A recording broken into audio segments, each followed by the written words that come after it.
आज आटे के हवाले से एक हमने आप लोगों से बात करनी थी, जो कि पिछले कुछ दिनों से आप देख रहे हैं कि पूरे मुल्क में आटे का रेट बहुत ज़्यादा बढ़ गया है। उसके बारे में आपसे दो चार बातें करनी थी।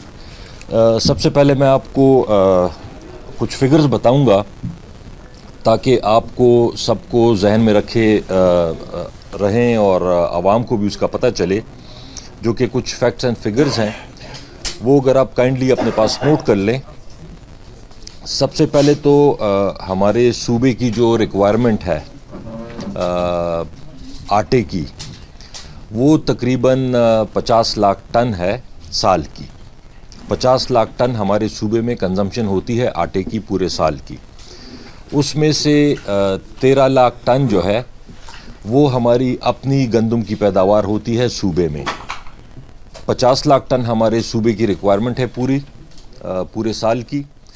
उसमें से तकरीबन कोई 13 लाख टन हमारी अपनी सूबे में पैदावार होती है गंदम की, और 12 लाख टन हम ख़रीदते हैं पंजाब से या पास्को से या टीसीपी से। मतलब टोटल जो 13 लाख हमारी अपनी प्रोडक्शन है और 12 लाख हम ख़रीदते हैं बाहर से, सूबे के बाहर से। तो ये बनती है 25 लाख। 25 लाख अपनी पैदावार है या सूबे की, या जो हुकूमत उनको प्रोवाइड करती है, और 25 लाख टन जो है वो गंदम की शक्ल में या आटे की शक्ल में पंजाब से आती है। जो लोग फ्लोर मिलों वाले ख़ुद अपनी गंदम ख़रीद के यहाँ पे उसकी ग्राइंडिंग करते हैं, या दूसरे नंबर पे आटा जो पंजाब से आता है। ये एग्जैक्ट पोजीशन है हमारे सूबे की गंदम की।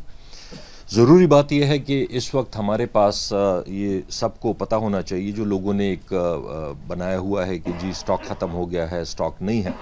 स्टॉक हमारे पास काफ़ी अवेलेबल है, लेकिन उसका तरीक़ेकार ये होता है कि हम जितना भी स्टॉक होता है हम अपनी कैलकुलेशन करते हैं कि हमने एक सीज़न से, परचेजिंग सीज़न जो होता है गंदम का, उससे लेके दूसरे परचेजिंग सीज़न तक हमने उसको चलाना होता है। जो हम साल की परचेज करते हैं उसे फिर हम डेली के हिसाब से रिलीज़ करते रहते हैं फ्लोर मिलों को। और आपके जहन में ये चीज़ रहे कि ये जो सस्ता आटा है ये बेसिकली गरीब लोगों को, उन लोगों को जो कि अफोर्ड नहीं कर सकते, ये उन लोगों की सपोर्ट के लिए है, ना कि अमीरों के लिए। तो 50% कोटा यहाँ पे हुकूमत प्राइवेट सेक्टर के ज़रिए आता है वो पूरा करती है, और 50% हमारे सूबे की अपनी जो प्रोडक्शन है, और साथ में जो हम बाहर से लेते हैं उसकी जो क्रशिंग होती है उसके ज़रिए होती है। जो मैंने आपको फिर रिपीट कर रहा हूँ कि सूबे में गंदम के स्टॉक की कोई कमी नहीं है। मसला जो इस वक्त बना है सारा रेट का बना है, और रेट की मैं आपको वजह बता देता हूँ।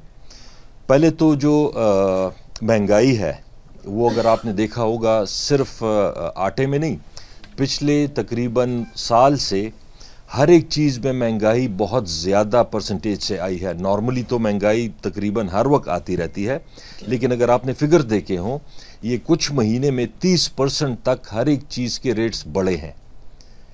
ये अगर इसकी वजह आप देखें कि सिर्फ आटे को या गंदम को अगर फ़िलहाल आप एक साइड पे रख के सारी चीज़ों का देखें, मैटर किस पे करता है या कीमतें बढ़ती क्यों है? जब आपका डॉलर का रेट बढ़ता है उससे आपकी इंपोर्ट बढ़ती है, आपका तेल का रेट बढ़ जाता है, बिजली महंगी होती है, उसके साथ जितनी भी रिलेटेड चीज़ें हैं। फॉर एग्ज़ाम्पल, अगर नानबाई को अगर आटा महंगा मिलेगा तो जाहिर बात है कि वो उस हिसाब से रोटी भी आगे महंगी बेचेगा। तो अगर ये सारी चीज़ें महंगाई अगर आप ऐड ऑन करते जाएं, बिजली की, गैस की, डॉलर की या बाकी चीज़ों की, ट्रांसपोर्टेशन की, हर एक चीज़ में अगर रेट बढ़ते हैं तो उसका इम्पैक्ट जाहिर बात है गंदम पे और आटे पे भी होता है। इसके साथ जो ज़रूरी चीज़ एक और है वो ये है कि ये 3 फिगर्स आप नोट कर लें। पिछले साल जो परचेज प्राइस थी गंदम की, जो कि हुकूमत गंदम ख़रीदती है, वो थी 1800 रुपये। फिर उसके बाद 2100 रुपये उसका रेट था। फिर इस साल के लिए 2200 रुपये रेट था पिछले साल। इस साल के लिए जो हमने बल्कि पूरे मुल्क ने जो एक कंबाइन फैसला होता है उसके मुताबिक रेट रखा 3100 रुपये। 3100 रुपये मन के हिसाब से पंजाब हुकूमत, केपी हुकूमत, जिन्होंने भी गंदम खरीदनी थी वो 3100 रुपये के हिसाब से खरीदनी थी। गवर्नमेंट ऑफ सिंध ने ये एक अजीब काम किया है कि उन्होंने रेट मुकर्रर किया 4000 रुपये का। 4000 रुपये का उन्होंने रेट मुकर्रर किया। अब आप खुद अंदाज़ा करें कि जो स्टॉक पड़ा हुआ है पंजाब में, वो अगर आज ये समझते हैं कि आज अगर हम बेचेंगे तो वो 3100 रुपये का बिकेगा, और अगर हम उसको स्टॉक कर लेते हैं 2 महीने बाद बेचते हैं तो वो फिर 4000 का बिकेगा। या सिंध से भी प्राइवेट सेक्टर का जो भी गंदम है वो सिंध की तरफ जाना शुरू हुआ है पंजाब से। तो ये बहुत अनयूजुअल रेट उन्होंने बढ़ाया है, जिसकी वजह से गंदम के रेट में ये बहुत ज़्यादा अनयूजुअल इजाफा हुआ है। तो अब जाहिर बात है कि जब गंदम के रेट में इजाफा होगा तो उसके साथ फिर आटे के रेट में भी इजाफा होगा। तो ये एक और ज़रूरी पॉइंट है। हमने अब ये तो मैंने आपको मसले बताए हैं, इसके साथ साथ मैं आप इसको जो हुकूमत कर रही है, एक और फिगर, हुकूमत खैबर पख्तूनख्वा आपको पता है छोटा सूबा है, हमारे फाइनेंशियल हालात भी इतने अच्छे नहीं होते, उसके बावजूद भी हम 1300 रुपये का आज तक मार्केट में 20 किलो का थैला दे रहे हैं, जो कि मार्केट में इस वक्त 2700, 2800, 3000 रुपये तक चला गया था, और हम दे रहे हैं 1300 रुपये का। जिसकी वजह से आपने देखा होगा कि ये डिपो पे या डीलर्स पे या जो ट्रक डिस्ट्रीब्यूशन करते हैं, ज़ाहिरी बात है अगर मार्केट का रेट और सरकारी रेट में फ़र्क कम होगा तो कम लोग वहाँ पे जाएंगे ख़रीदने के लिए। लेकिन जब रेट एक तरफ 1300 हो और दूसरी तरफ 3000 तक पहुँच जाए तो हर एक आदमी चाहता है कि मैं सस्ता आटा ख़रीदूँ, जिसकी वजह से उस पर रश पड़ता है, उसमें बदइंतज़ामी होती है, उसमें प्रॉब्लम्स पैदा होते हैं। तो उसकी वजह से जो 1300 रुपये का हम दे रहे हैं, हुकूमत खैबर पख्तूनख्वा 35 अरब रुपए सब्सिडी दे रही है अपने लोगों को सस्ता आटा मुहैया करने के लिए।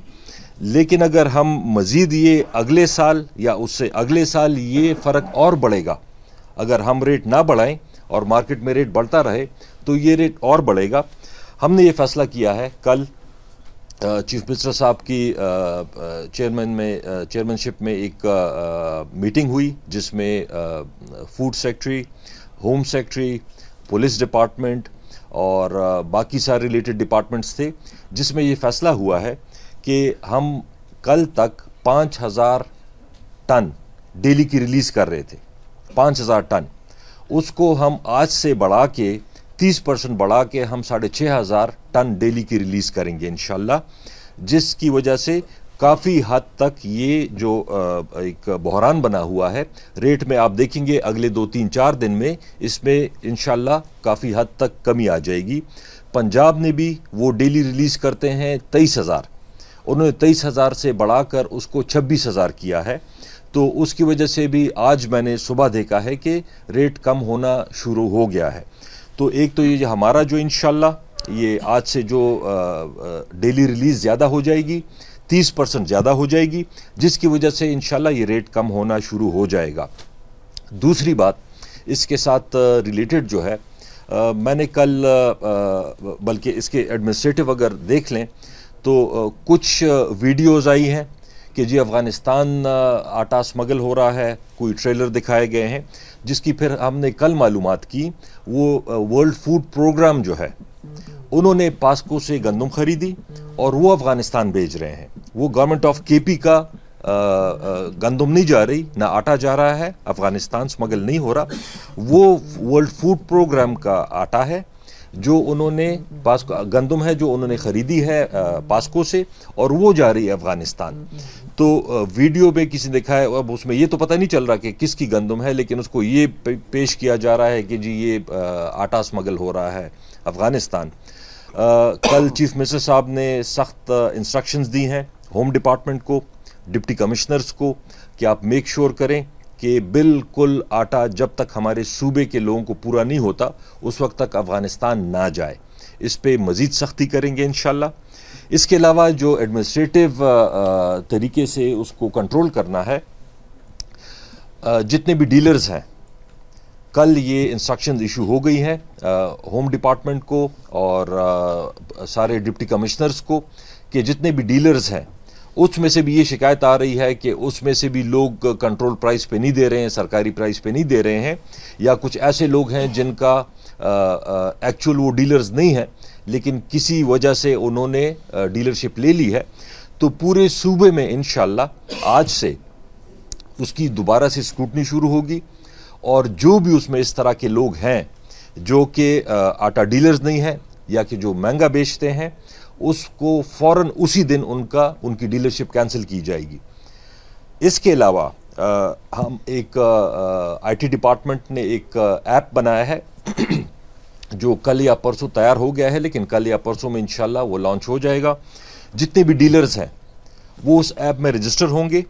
उनके पास अगर 50 बैग्स आते हैं या 100 बैग आते हैं दिन का, जब तक वो पूरी उसकी डिटेल नहीं देते, शनाख्ती कार्ड, साथ में टेलीफोन नंबर, साथ में उसका नाम, अगर 50 उसके पास रोले हैं या बैग्स हैं, वो अगर 50 बंदों को देगा तो वो ये डिटेल उस ऐप में एंटर करेगा। अगर वो एंटर नहीं करेगा जिस दिन, अगले दिन से उसका कोटा बंद हो जाएगा। और जो नंबर प्रोवाइड किए जाते हैं, जो नाम प्रोवाइड किए जाते हैं, उनको रैंडमली कॉल सेंटर के ज़रिए कॉल जाएंगी। उनसे पता किया जाएगा कि जी आपने आज आटा लिया है या नहीं, कितने बैग लिए हैं और आपको कितने का पड़ा है। तो उसमें से भी जो शिकायत आएंगी उन डीलर्स के कोटा भी डीलरशिप कैंसिल कर दी जाएगी इंशाल्लाह। कोशिश यही है कि जो हुकूमत का पैसा लगता है वो आवाम को उसी शेप में या उसी जितना आगे उनको रिलीफ मिले। लेकिन मेरी कुछ लोगों से ये दरख्वास्त होगी, पहले तो जो फेडरल गवर्नमेंट की तरफ से, या कल एक हमारे MPA साहब गए हैं एक गोदाम पे, वीडियो आपने भी देखी होगी कि स्टॉक पड़ा हुआ है। तो स्टॉक तो पड़ा होता है गोदामों में, हम तो ये नहीं कह रहे कि जी स्टॉक ज़ीरो हो गया है। स्टॉक तो पड़ा होता है लेकिन उसका एक तरीक़ेकार होता है, उसके मुताबिक वो रिलीज़ होता है डेली। अगर हम एक ही दिन में सारा रिलीज़ कर दें, अगले दिन क्या करेंगे, उससे अगले दिन क्या करेंगे? ये तो एक तरीक़ेकार होता है कि हमने पूरे साल उसको चलाना पड़ता है। जो गंदम हम ख़रीदते हैं उसको पूरे साल चलाना पड़ता है ताकि पूरे साल प्राइसेस उसी हिसाब से चलती रहें।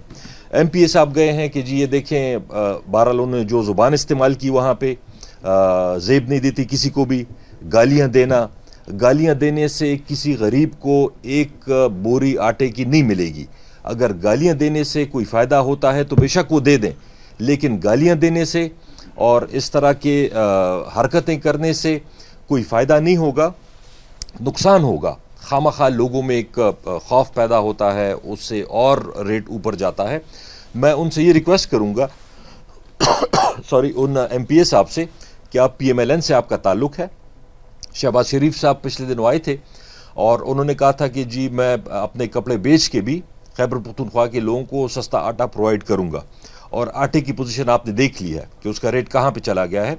तो मेरी उनसे ये रिक्वेस्ट है, आप अपने कपड़े बेचें या ना बेचें, या आपके कपड़े कोई ख़रीदता नहीं है या उस पर एक आटे की बोरी भी नहीं आती, उसका हमें नहीं पता, लेकिन अगर 35 अरब रुपए सूबाई हुकूमत अपनी तरफ से रिलीफ दे रही है अपने सूबे के लोगों को, तो अगर वफाक को या PMLN को या PDM को इतनी ही फ़िक्र है इस सूबे के अवाम की, तो 35 अरब रुपए वो भी अपने से डाल दें, और ज़्यादा हम रिलीफ दे देंगे लोगों को। सिर्फ इस तरह के ड्रामे करने से यही MPA साहब, साथ में इनकी एक MPA साहिबा थी, वो आई थी, आपको याद होगा, आप सारे असेंबली में होंगे, कभी पेट के साथ पत्थर बांध के 2 रुपए या 4 रुपए डीजल महंगा होता था या पेट्रोल महंगा होता था, तो ये पेट के साथ पत्थर बांध के आते थे या साइकिल पे बैठ के आते थे, तो उस वक्त तो 2-4 रुपए रेट बढ़ता था। आज मैं पूछता हूँ PDM वालों से, जो आप महंगाई के खिलाफ मार्च करते थे, अगर 2 रुपए या 4 रुपए पेट्रोल या डीजल महंगा होता था, जो कि उस वक्त $109 पर बैरल था इंटरनेशनल मार्केट में, $109 पर बैरल था इंटरनेशनल मार्केट में, और हम लोग उस वक्त मेरे ख्याल में कोई 150 रुपए का लीटर दे रहे थे। आज इंटरनेशनल मार्केट में $70 का बैरल है और आज ये दे रहे हैं 240 रुपए का। तो मैं ये पूछता हूं कि अगर आपने ड्रामे करने हैं, अगर सिर्फ वो सस्ती शोहरत के लिए, चीप पॉपुलैरिटी के लिए, तो वो तो और बात है। लेकिन अगर आप वाकई सिंसियर हैं तो आप जाएं, आप पीडीएम को कहें, आप मौलाना साहब को कहें जो आप महंगाई मार्च करते थे, आप बिलावल भुट्टो जरदारी साहब को कहें जो आप महंगाई मार्च करते थे। उस वक्त आपको महंगाई नज़र आती थी, आज आपको महंगाई नज़र नहीं आ रही है। वजह सिर्फ ये है कि ये लोग सिर्फ और सिर्फ अपने केसेस ख़त्म कराने के लिए आए हुए हैं। रोज़ाना आप अखबारों में देखेंगे शहबाज शरीफ के एक बेटे के ख़िलाफ़ केस ख़त्म हुआ, शहबाज शरीफ के ख़िलाफ़ ख़त्म हुआ, कभी मरियम सफदर के ख़िलाफ़ ख़त्म हुआ, कभी इसाक डार के ख़िलाफ़ ख़त्म हुआ। इनका मकसद सिर्फ और सिर्फ अपने केसेस ख़त्म करना और पीटीआई और इमरान खान के ख़िलाफ़ मज़ीद केस बनाना है। तो मेरी ये रिक्वेस्ट है अगेन इनसे कि अगर सिंसियर हैं, 35 अरब रुपए सूबाई हुकूमत सब्सिडी दे रही है, 35 अरब रुपए आप अपनी तरफ से दे दें और इंशाअल्लाह ताला आवाम को रिलीफ मिलेगा। लेकिन बहरहाल हमारी कमिटमेंट है, हम अपनी तरफ से जो भी हो सकता है, जिस तरह मैंने बोला, एडमिनिस्ट्रेटिवली कोटा बढ़ाना, डीलरशिप को प्रॉपरली स्क्रूटनाइज करना, चाहे टेक्नोलॉजी यूज़ करके, ऐप यूज़ करके, उसको हमने बेहतर करना है। इंशाअल्लाह हम उसको बेहतर करते रहेंगे जी।